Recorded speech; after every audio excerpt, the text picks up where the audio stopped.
All right, got some progress. I should have videoed my truck. That was crazy. So all the rest of that's going to be gone, but they are definitely doing 2 loads. Look at that. Look at this, dude. Like, they look pretty, but now when they're blocking you walking, you have to clean that every 6 months. It's insane. All right, and then what else they're going to do with that, I'm telling you, 2 loads. 2 loads, and if they classify it as yard waste, I guess it's only $35 a ton, which is nice. But yeah, this whole thing is going to get taken out too. That's got to be a load, just from what I've been seeing. That's got to be a load all by itself. So we'll see. Truck's back to normal now. Look, sitting at a normal ride height. It was so squatted down, my rear tires had they looked like they had a flat almost. Not that bad, it wasn't that bad, but it looked like it was low on air for sure. That's a heavy boy. SoFlo trailer rental.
Yeah, man.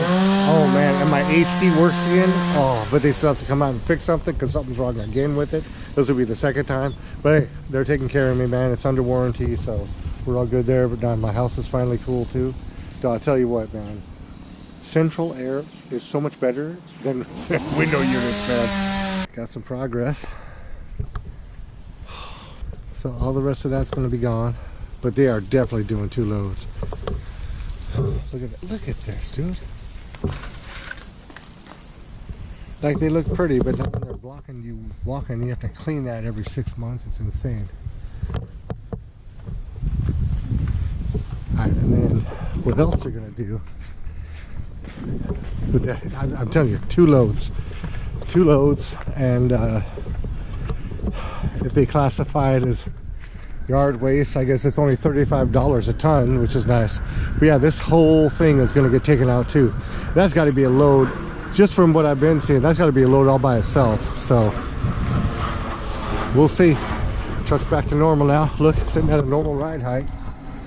It was so squatted down, my rear tires had they looked like they had a flat almost. Not that bad, it wasn't that bad, but it looked like it was low on air for sure. That's a heavy boy. SoFlo trailer rental. It's pretty good, man. It's $150 per trip to the dump, and the dump is pretty dang far. So it's my neighbor Justin. So look him up if you're down in South Florida and need a trailer. Wind's blowing, blew down the camera, whatever. Got a ladder. I need to get up a little bit higher. I don't want to go too high with that thing because it's really, I don't know what I'm doing, as you well know. So yeah. And then I got a trailer back here, a jet ski trailer that it's empty now. I drove it up from Key Largo, which is like a 2.5 hour drive, and it's held on by 1/4 inch piece of steel, and it was bouncy bounce the whole way back. But I'm going to repurpose that, and in order to do that, I want to make a utility trailer out of it, right? In order to do that, I have to weld. So I don't know how to weld. So today at some point a welder is going to get delivered, and I'm going to practice a little. So it's a flux core, but you can do flux core. You can also switch to do MIG and I believe it does stick too, and I think even TIG. But we ain't even talking about that. Let's try to get flux core, and then if I get confident with that, we can maybe try out TIG, because they need the gas bottle, the whole 9 yards, right? So we're gonna start with flux core. Can't be too hard, right? So, and then I'll be able to weld up a new top for that jet ski trailer and use that as a utility trailer. So, for example, I'm going to cut up most of this big stuff into pieces for firewood, and I'll just put it on that trailer and then roll it over the stable, and I'll show you that. That's going to be tomorrow. That ain't going to be today, but maybe it is today, tomorrow after work. We'll see. I don't know. Anyway, here we go.